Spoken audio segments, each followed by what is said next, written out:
السلام علیکم ورحمۃ اللہ وبرکاتہ۔ حضور، ایک حدیث پاک ہے جس میں نا ایک اعرابی نے نبی پاک صلی اللہ علیہ وآلہ وسلم کی بارگاہ میں نا 24 سوالات عرض کیے، تو نبی پاک صلی اللہ علیہ وآلہ وسلم نے نا ان کے جوابات عنایت فرمائے، تو وہ حدیث تو ہمیں آپ سنا دیں، مہربانی ہوگی۔ وعلیکم السلام ورحمۃ اللہ وبرکاتہ۔ الحمدللہ رب العالمین والصلاة والسلام علی سید المرسلین، اما بعد فاعوذ باللہ من الشیطان الرجیم، بسم اللہ الرحمن الرحیم، الصلاة والسلام علیک یا رسول اللہ وعلی آلک وصحابک یا حبیب اللہ، الصلاة والسلام علیک یا نبی اللہ وعلی آلک وصحابک یا نور اللہ۔ یہ حدیث بیان کرنے سے پہلے میں آپ کی بارگاہ میں حضرت امیر المومنین حضرت مولا کائنات علی المرتضیٰ شیر خدا رضی اللہ تعالی عنہ کا ایک قول آپ کی بارگاہ میں عرض کرتا ہوں سبحان اللہ۔ کہ حضرت علی رضی اللہ تعالی عنہ نے فرمایا کہ علم خزانہ ہے اور سوال اس کی چابی ہے۔ سبحان اللہ۔ اللہ عز و جل تم پر رحم فرمائے، سوال کیا کرو، کیونکہ یعنی سوال کرنے کی صورت میں 4 افراد کو ثواب دیا جاتا ہے۔ ٹھیک ہے۔ سوال کرنے والے کو، جواب دینے والے کو، سننے والے اور ان سے محبت کرنے والے کو۔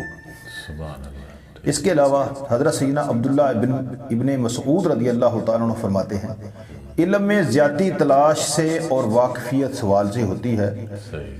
تو جس کا تمہیں علم نہیں اس کے بارے میں جانو، اور جو کچھ جانتے ہو اس پر عمل کرو۔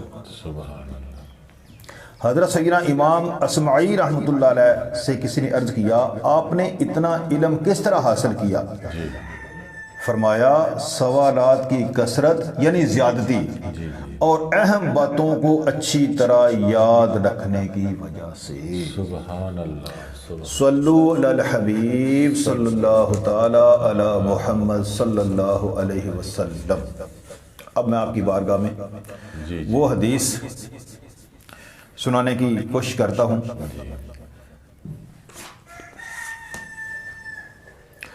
حضرت سیدنا خالد بن ولید رضی اللہ تعالی عنہ سے روایت ہے کہ ایک اعرابی یعنی عرب شریف کے دیہاتی نے بارگاہ رسالت مآب صلی اللہ تعالی علیہ وسلم میں حاضری دی اور عرض کی، دنیا و آخرت کے بارے میں کچھ پوچھنا چاہتا ہوں، تو رسول بے مثال بی بی آمنہ کے لال صلی اللہ تعالی علیہ وسلم نے ارشاد فرمایا، پوچھو جو پوچھنا چاہتے ہو۔ جی۔ اس میں یہ بھی عرض کر دوں کہ یہ کافی لمبی حدیث ہے، اس لیے یہ زبانی تو نہیں سنائی جا سکتی، کتاب سے دیکھ کر ہی میں عرض کرنے کی کوشش کرتا ہوں۔ ٹھیک ہے۔ آنے والے نے عرض کی، میں سب سے بڑا عالم بننا چاہتا ہوں۔ سبحان مدنی آقا صلی اللہ تعالی علیہ وسلم نے ارشاد فرمایا، اللہ سے ڈرو، سب سے بڑے عالم بن جاؤ گے۔ سبحان اللہ۔ سبحان اللہ۔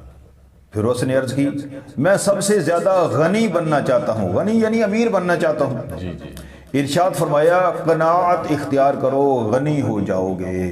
سبحان اللہ۔ قناعت کا معنی ہے کہ جو قدر اللہ تعالیٰ عز و جل نے عطا فرمایا ہے اسی پر اللہ تبارک و تعالیٰ کا شکر ادا کرے اور اسی پر راضی ہو جائے۔ صحیح ہے۔ سبحان اللہ۔ پھر اس نے عرض کی، میں لوگوں میں سب سے بہتر بننا چاہتا ہوں۔ ارشاد فرمایا، لوگوں میں سب سے بہتر وہ ہے جو دوسروں کو نفع پہنچاتا ہو، تم دوسروں کے لیے نفع بخش بن جاؤ۔ سبحان اللہ۔ سبحان۔ عرض کی، میں چاہتا ہوں سب سے زیادہ عدل کرنے والا بن جاؤں۔ ارشاد فرمایا، جو اپنے لیے پسند کرتے ہو وہی دوسروں کے لیے بھی پسند کرو، سب سے زیادہ عادل بن جاؤ گے۔ سبحان اللہ۔ سبحان اللہ۔ عرض کی، میں بارگاہ الہی میں خاص مقام حاصل کرنا چاہتا ہوں۔ ارشاد فرمایا، ذکر اللہ کی کثرت کرو، اللہ تعالیٰ کے خاص بندے بن جاؤ گے۔ سبحان اللہ۔ سبحان اللہ۔ اس دیہاتی نے عرض کی، اچھا اور نیک بننا چاہتا ہوں۔ ارشاد فرمایا، اللہ تعالیٰ کی عبادت یوں کرو گویا تم اسے دیکھ رہے ہو، اور اگر تم اسے نہیں دیکھ رہے تو وہ تو تمہیں دیکھ ہی رہا ہے۔ سبحان اللہ۔ سبحان اللہ۔ پھر اس نے عرض کی، میں کامل ایمان والا بننا چاہتا ہوں۔ ارشاد فرمایا، اپنے اخلاق اچھے کر لو، کامل ایمان والے بن جاؤ گے۔ سبحان اللہ۔ کیا بات ہے۔ اس نے عرض کی، اللہ تعالیٰ کا فرما بردار بننا چاہتا ہوں۔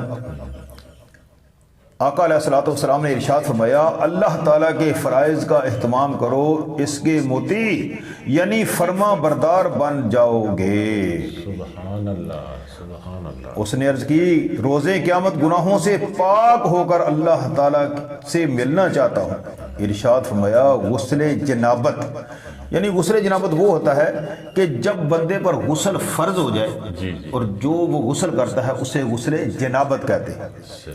غسل جنابت خوب اچھی طرح کیا کرو، اللہ تعالیٰ سے اس حال میں ملو گے کہ تم پر کوئی گناہ نہ ہوگا۔ پھر اس نے عرض کی میں چاہتا ہوں روز قیامت میرا حشر نور میں ہو۔ ارشاد فرمایا کسی پر ظلم مت کرو، تمہارا حشر نور میں ہوگا۔ سبحان اللہ۔ اس نے عرض کی یا رسول اللہ صلی اللہ تعالیٰ علیہ وآلہ وسلم میں چاہتا ہوں کہ اللہ تعالیٰ مجھ پر رحم فرمائے۔ ارشاد فرمایا اپنی جان پر اور مخلوق کے خدا پر رحم کرو، اللہ تعالیٰ تم پر رحم فرمائے گا۔ سبحان اللہ، سبحان اللہ۔ عرض کی گناہوں میں کمی چاہتا ہوں۔ ارشاد فرمایا استغفار گناہوں میں کمی کرتا ہے۔ اچھا، استغفار یہاں جو فرمایا گیا ہے، استغفار کا مطلب صرف اتنا ہی پڑھنا استغفر اللہ استغفر اللہ، یا کہ کچھ اور پڑھنا ہے؟ تھوڑا سا بعض اوقات اس میں حدیث میں کئی قول نقل کیے گئے ہیں، یہ بھی ایک طریقہ کار ہے کہ اگر استغفر اللہ بھی پڑھتا رہے گا تو یہ بھی کافی ہے، لیکن پورا استغفار بھی ہے، استغفر اللہ ربی من کل ذنب واتوب الیہ، یہ بھی پڑھ سکتا ہے، اور استغفر اللہ بھی اگر کرتا رہے گا تو یہ بھی اس کے لیے کافی ہے۔ ٹھیک، جزاک اللہ۔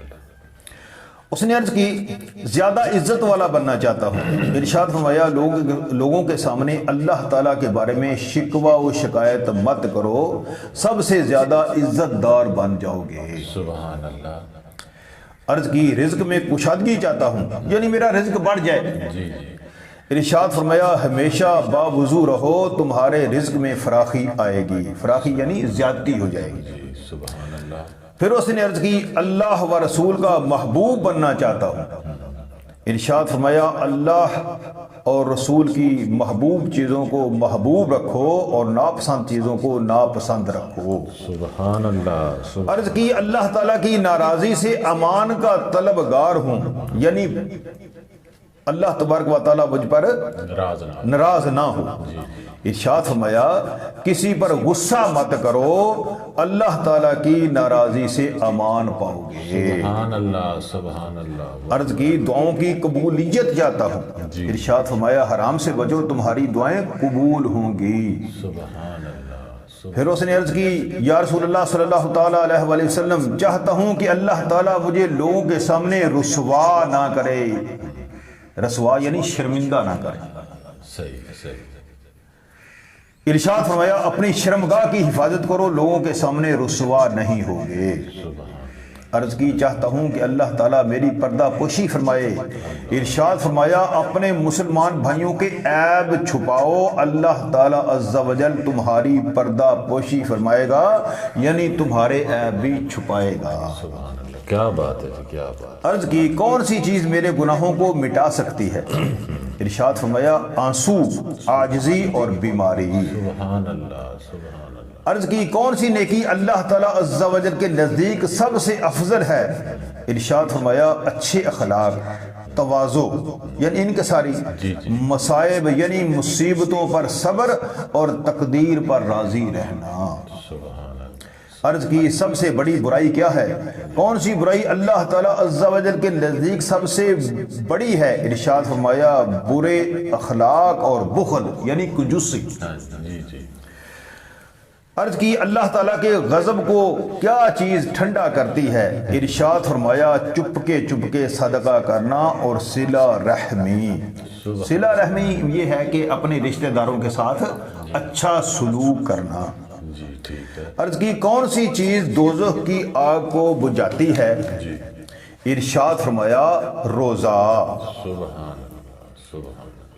یہ حدیث پاک حضرت خالد بن ولید رضی اللہ تعالیٰ عنہ سے مروی ہے، اور اس کا حوالہ مکتبۃ المدینہ کی کتاب عرابی کے سوالات اور مدنی آقا صلی اللہ تعالیٰ علیہ وسلم کے جوابات یہ ایک رسالہ ہے مکتبۃ المدینہ کا، اس میں یہ حدیث پاک نقل کی گئی ہے، اور صفحہ ہے اس کا 2 سے شروع ہوتی ہے، صفحہ نمبر 2 سے شروع ہوتی ہے، اور یہ حدیث پاک صفحہ نمبر 6 پر جا کر ختم ہوتی ہے۔ آگے پھر اس کی تشریح ہے، یعنی اس کی جو بھی اس کا آگے جو بھی مدنی پھول ارشاد فرمائے گئے ہیں اس کے بارے میں آگے وضاحت بیان کی گئی ہے۔ یہ مکتبۃ المدینہ کا جو رسالہ ہے، اس میں جو حدیث درج کی گئی ہے، یہ کس کتاب کے حوالے سے درج کی گئی ہے؟ یہ جامع الاحادیث حدیث نمبر 14922 ہے۔ اچھا صحیح، ایک دفعہ یہ رسالہ بھی دکھا دیں ہمیں تاکہ سب کو تسلی ہو جائے۔